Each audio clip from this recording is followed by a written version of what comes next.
जय हिंद बच्चों। कक्षा 12 समाजशास्त्र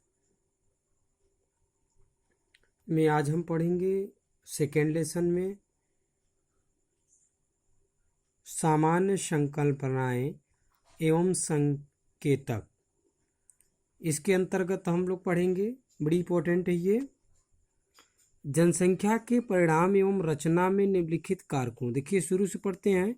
किसी भी समाज की जनसंख्या का परिमाण माने क्या होता है? आकार एवं रचना सामाजिक संरचना को प्रत्यक्ष माने सीधे रूप से प्रभावित करने वाले कारक माने जाते हैं।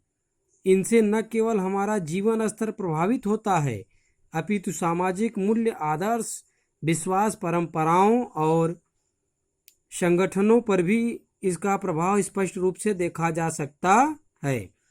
जनसंख्या के परिमाण एवं रचना में निम्नलिखित कारकों को सम्मिलित किया गया। तो आप लोग जो लिखेंगे वो यहीं से लिखेंगे, जनसंख्या के परिमाण एवं रचना में निम्नलिखित कारकों को सम्मिलित किया गया। ठीक, लिखना है आपको यहाँ से। और इसके बाद पहली हेडिंग लिखनी है जनसंख्या। जनसंख्या किसी भी समाज का स्थायित्व जनसंख्या की निरंतरता पर निर्भर करता है। जनसंख्या से अभिप्राय किसी भी विशेष समय पर देश की कुल जनसंख्या से है। उदाहरण के लिए 2011 में जनगणना हुआ था। आप लोगों को याद होगा कि जनगणना के अनुसार भारत की कुल जनसंख्या कितनी थी?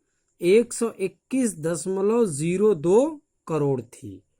कब? जब 2011 की जनगणना के अकॉर्डिंग पूरे भारत की जो कुल जनसंख्या थी वो 121.02 करोड़। इसके बाद कह रहे हैं जनघनत्व। जनघनत्व का अनुमान प्रति वर्ग किलोमीटर में जनसंख्या के आधार पर लगाया, यानी प्रति वर्ग मीटर। एक वर्ग मीटर का मतलब कि जितनी उसकी लंबाई हो उतनी उसकी चौड़ाई हो न। 1 किलोमीटर लंबा और 1 किलोमीटर चौड़ा को प्रति वर्ग किलोमीटर कहते हैं। एक बार पुनः समझ लीजिए, प्रति वर्ग किलोमीटर की जो बात किया है, मेन पॉइंट यही है इसकी। तो 1 किलोमीटर लंबा और 1 किलोमीटर चौड़ा को प्रति वर्ग किलोमीटर कहेंगे। अब देखिए में जाता है, उदाहरण के लिए 2011 की जनगणना के अनुसार भारत में जनघनत्व 382 था, अर्थात प्रति वर्ग किलोमीटर में 382 व्यक्ति निवास करते थे। आप समझ गए होंगे, 1 किलोमीटर लंबाई 1 किलोमीटर चौड़ाई में कितने व्यक्ति रहते थे? 382 लोग। अगली हेडिंग जो है आयु संरचना। जनसंख्या की आयु संरचना से अभिप्राय कुल जनसंख्या के संदर्भ में विभिन्न आयु वर्गों के व्यक्तियों के अनुपात से है। आयु संरचना विकास के स्तरों में होने वाले परिवर्तनों के अनुसार बदलती रहती है। भारत इस समय एक युवा देश माना जाता है क्योंकि इसमें युवा आयु वर्ग की संख्या सर्वाधिक है। यानी भारत में जो युवाओं की संख्या बुजुर्गों और बच्चों की अपेक्षा सबसे ज्यादा है। लिंग अनुपात। लिंग अनुपात स्त्री पुरुष अनुपात भी सामाजिक परिवर्तन के लिए उत्तरदायी कारक माना जाता है। स्त्री पुरुष अनुपात से अभिप्राय किसी क्षेत्र विशेष में एक निश्चित अवधि के दौरान, जैसे 1000 पुरुषों के पीछे स्त्रियों की संख्या से है। यानी एक मोटे तौर पे लिया जाता है 1000 पुरुष पे कितनी स्त्रियां आती हैं। जैसे 2011 में ही जनगणना हुई थी, आप लोग याद रखिएगा। 2011 की जो जनगणना के अनुसार भारत में स्त्री पुरुष का अनुपात था वो 1000 पुरुषों के पीछे 933 स्त्रियां थीं बस। इसका मतलब ये हुआ कि कितनी स्त्रियां कम थीं? 1000 पुरुषों में 77, इसको ऐड कर लेते हैं, देखते हैं, यानी 67। ठीक, देखिए 7 3 10 की सुनना, और 6 3 9 1 10, 9 और 1 10, यानी 67 स्त्रियां कम हैं।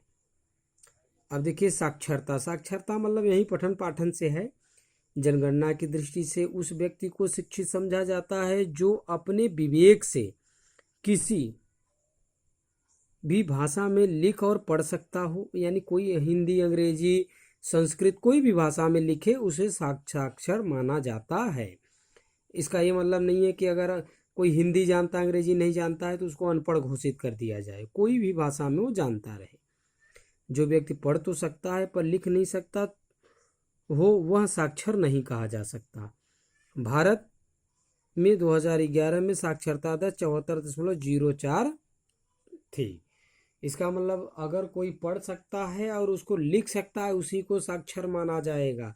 आपको सिर्फ पढ़ने बस आ रहा है तो आप साक्षर नहीं हैं, आप अनपढ़ हैं। तो ये 5 हेडिंग आपके सामने हो गई। 5 हेडिंग आप लोग लिख लीजिएगा। और आज के लिए बस इतना ही। इसका पिक भी हम आपको सेंड कर देंगे जिससे लिखने में आपको कठिनाई न हो। धन्यवाद।